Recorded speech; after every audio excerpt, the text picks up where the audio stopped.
Hi everyone, my name's Harvey and welcome to episode 9 of Breaking 7.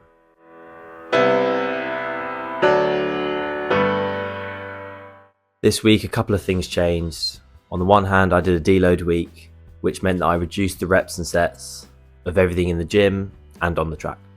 I was also forced to switch my routine up a little bit earlier than I was hoping to, because in the UK the clocks went back last weekend, which meant I didn't have any light after work and I couldn't use the usual field that I've been doing sled sprints on because there's no floodlights.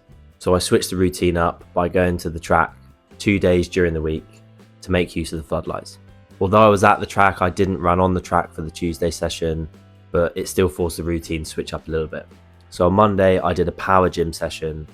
On Tuesday, I did an acceleration session at the track, and this involved hill sprints, some jumps into the sandpit, and some med ball throws. On Wednesday, I did an upper body workout, and on Thursday, I did my top speed track session on the track as usual.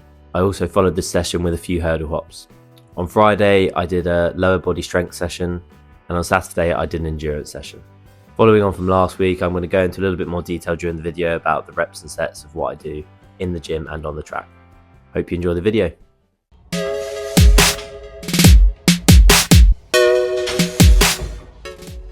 So I started off the week with a power gym session, and for all these exercises I just did 2 sets, one warm-up set and then one relatively intense set, either the weight I did last week or maybe ever so slightly below.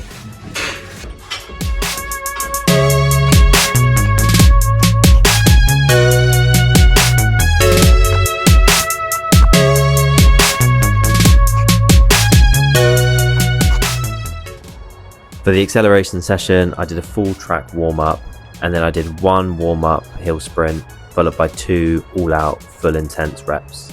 I then moved on to some sandpit jumps and some med ball throws to finish off.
Similar to the power workout earlier in the week, I just did a warm-up set followed by a full intensity set, just 2 sets in each exercise.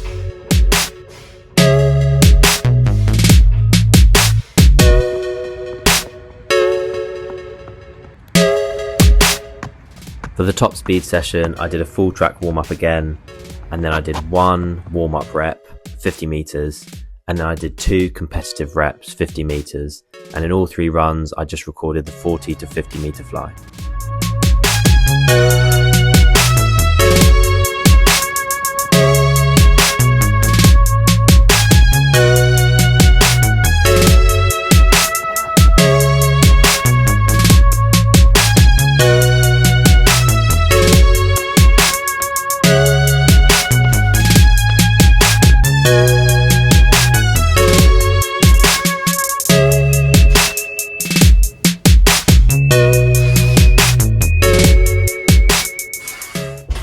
Same as my other 2 workouts, I just did one warm-up set and then one full intensity set, just 2 sets of each exercise.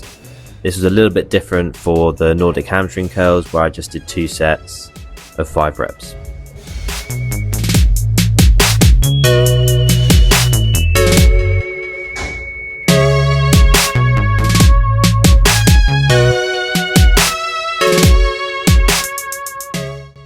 And to finish off the week for my endurance session, I just did 2 turnaround reps, so 4 runs total of about 20 to 25 seconds, maybe running 70-80%.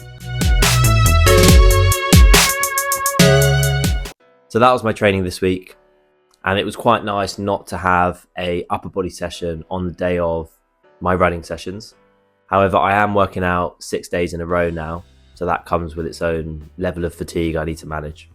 On the track, I was pretty happy with my times on the Thursday top speed session. I ran a 105 in my warm-up run, and then a 101 followed by a 103 in my 2 reps. As I introduced a few different exercises like the med ball throws, the jumps and the hurdle hops, I did have a little bit of aches and pains just from switching the routine up, but this was very minimal because I was doing so little this week. Next week, I'm looking to go back to full volume sprint training, as I've now got one more block of 4 weeks before I head somewhere warm to do some warm weather training. So now's the time that I'm hoping to get some PBs both in the gym and on the track. I really want to get onto the track for my acceleration session as well, so I can start doing the sled sprint and also block starts to practice my acceleration. For the top speed session, I want to introduce spikes so that I really am running as fast as I can run, and hopefully this will bring some new PBs as well, considering I PB'd last week with trainers on. Everything else stays the same though. I'm still doing my mobility in the morning and in the evening and around sessions. If you want to follow along the journey and you're enjoying these videos, please feel free to subscribe. I'm posting my training every week so I can show everything that I'm doing to hopefully break 7 seconds in the 60-meter sprint in 2025. Thank you for watching.